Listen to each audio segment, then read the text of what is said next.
Sem propósito você vira um zumbi. É assim que eu me sentia por muitos anos, quando eu não tinha metas, quando eu não tinha literalmente um propósito, quando eu não tinha o que fazer. Vê se você consegue me entender. Eu acordava de manhã, ia para escola, voltava da escola, minha mãe pedia para eu fazer um monte de coisa, depois eu jantava e eu ia dormir. Eu não tinha a oportunidade de fazer somente as coisas que eu queria fazer. E eu achava que eu sabia o que eu queria fazer. Depois fiquei mais velho, eu tinha que trabalhar, voltar para casa, aí eu cuido de criança, e minha esposa dá atenção para ela, às vezes tem que fazer mercado, às vezes tem que fazer algumas outras coisas, e eu literalmente não faço somente aquilo que eu tenho vontade de fazer. Essa foi a minha versão por alguns anos, e depois de um tempo eu comecei a mudar algumas coisas, mas eu tive que furar uma bolha, eu tive que furar um padrão que eu vivi por muitos anos, e isso não é simples, porque a gente tem muitas barreiras sociais que faz a gente não sair dessa bolha. Como, por exemplo, eu estou gravando um vídeo aqui e fui zoado por várias pessoas que se dizem amigos, pessoas que falam, poxa, mas por que você está fazendo um negócio desse, sendo que você poderia desfrutar da vida de uma outra maneira? E eu penso o seguinte, que nós temos um propósito. Eu acredito, sou cristão, eu acredito que Deus entrega pra gente um propósito. A gente tem que estender a mão, pegar esse propósito pra gente e criar uma aliança com Deus para que esses propósitos literalmente se cumpram. Mas você tem a possibilidade de não aceitar isso. Viver uma carreira solo, viver uma carreira solo e cuidar do seu próprio entendimento.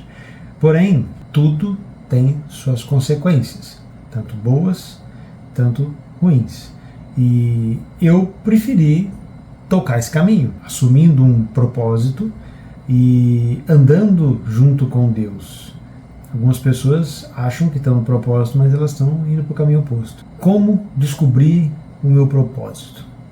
Eu acredito muito que o propósito ele varia de tempos em tempos, porque você está numa fase diferente da sua vida. O meu propósito com 12 anos é diferente com 26 e agora com 36. Então, hoje eu enxergo a vida de uma maneira diferente.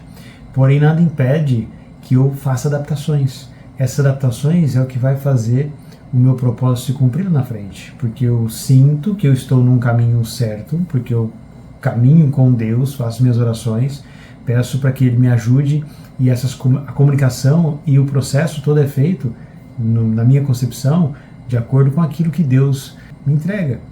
Então, eu sempre costumo analisar a minha vida com os animais, com a natureza.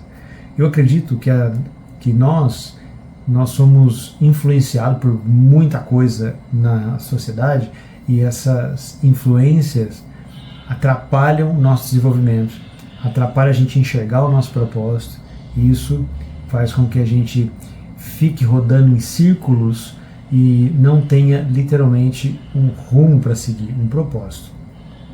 Como que eu analiso a natureza? Eu vou tentar achar uma reportagem que eu vi alguns anos atrás de uma ave. Essa ave, ela sai do hemisfério norte, bem lá no topo, e ela vai para o extremo sul do globo. Eu acredito muito que ela só tem um propósito, que é navegar para algum lugar. Ela não sabe se no caminho ela vai sofrer, ter perigos, se ela vai ter comida, se ela vai ter água, se ela vai ter, sei lá, neve, se ela vai, qual é o planejamento dela de quanto tempo ela vai fazer suas paradas. Ela simplesmente segue o instinto. E a gente pensa muito, se preocupa muito quando a gente vai fazer alguma coisa. Quando a gente acha que está num propósito, ou a gente tem uma ideia de fazer alguma coisa e a gente fica assim, poxa, mas e se acabar o dinheiro? E se eu sofrer um acidente? E se alguma coisa acontecer? Esse sis atrapalha muito a vida da gente, porque em algumas situações você precisa seguir o que você sente, seu instinto, que está no teu coração. E dessa maneira vai ser mais fácil realizar coisas. Na minha história pessoal, muitas coisas que eu me preocupei e elas não aconteceram. E todas as vezes que eu fui fazer alguma coisa onde o planejamento era 10%, os outros 90% se encaixaram. E se eu fosse entender todas as dificuldades que eu passei durante o processo e fosse criar um projeto, um plano para que essas dificuldades não acontecessem ou fossem menores, eu com certeza não teria acertado todas essas adversidades. Teria gastado muito tempo à toa, muita preocupação à toa. Tem um livro chamado Como Evitar Preocupações e Começar a Viver. Esse livro diz em uma parte dele que 80% das nossas preocupações elas não acontecem. E a gente se preocupa demais com coisas que não vão acontecer. E daí eu te falo que propósito é variável. Você precisa entender um chamado, entender que talvez, sei lá, uma luz no fim do túnel, eu vou seguir aquela luz porque eu me sinto bem. Então você sente uma empatia com aquele caminho ou com alguma coisa que você possa fazer. Por exemplo, vai criar um canal no YouTube, vou falar sobre o quê? Mas eu sinto que eu preciso falar alguma coisa, que eu quero estar na internet, quero fazer vídeos e eu não sei o que falar. Abra a câmera e faz. No meio do caminho você vai se adaptando e entendendo. Existe hoje a internet para nos ajudar com isso, mas nós podemos modelar pessoas.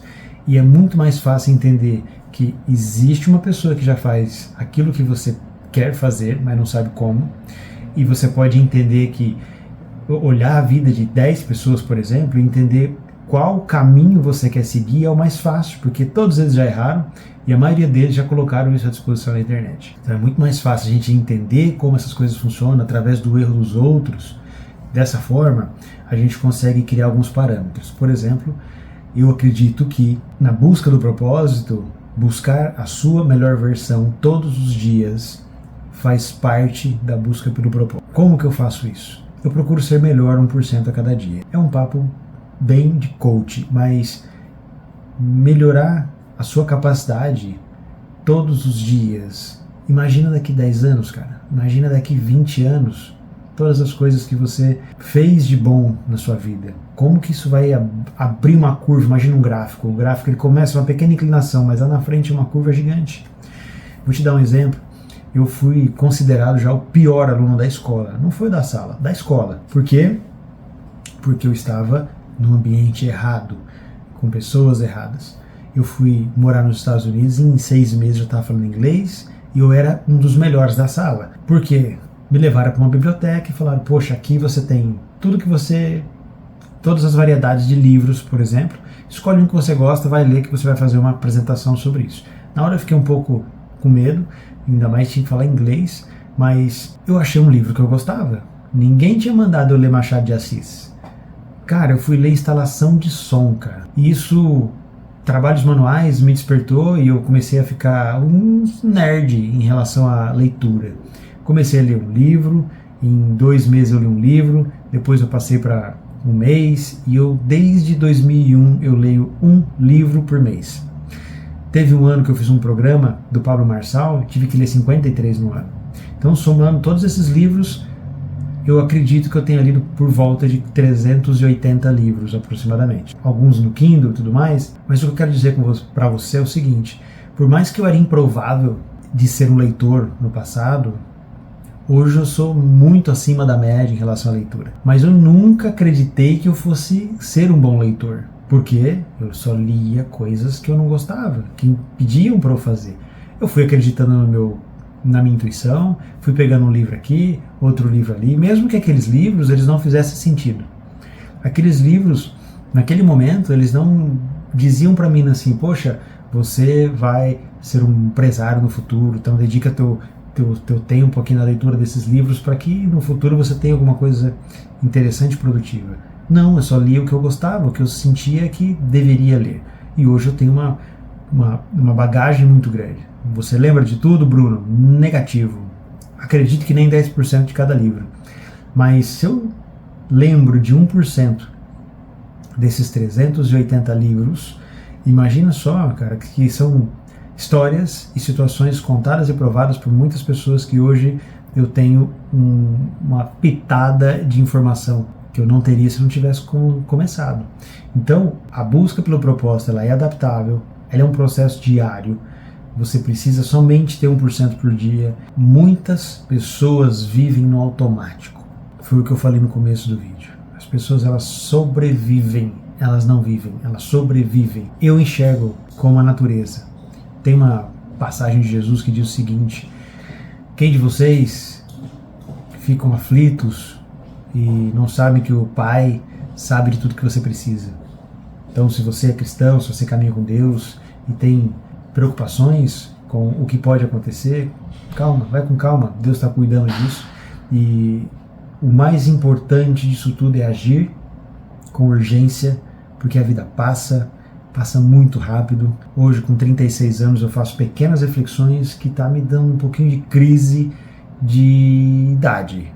Eu tô vendo mulheres, homens, completamente formados, que nasceram em 2001. Para mim, essas pessoas pararam no tempo. Mas hoje eu tô vendo essas pessoas, homens e mulheres, que elas são homens e mulheres, e isso tá me assustando. Eles cresceram. As crianças lá atrás cresceram. A vida passou muito rápido. É um pulo. Se você me falar, Bruno, onde você estava há 7 anos atrás, em dezembro?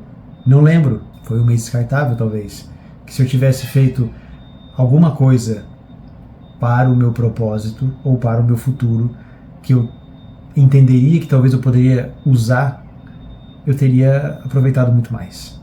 Tenha urgência em agir. Tenha urgência. E aí eu te faço uma pergunta.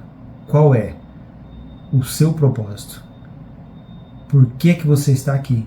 E o que que você está fazendo hoje para alcançá-lo? Lembra que se você tem um propósito, faz somente isso, porque todo o resto é distração.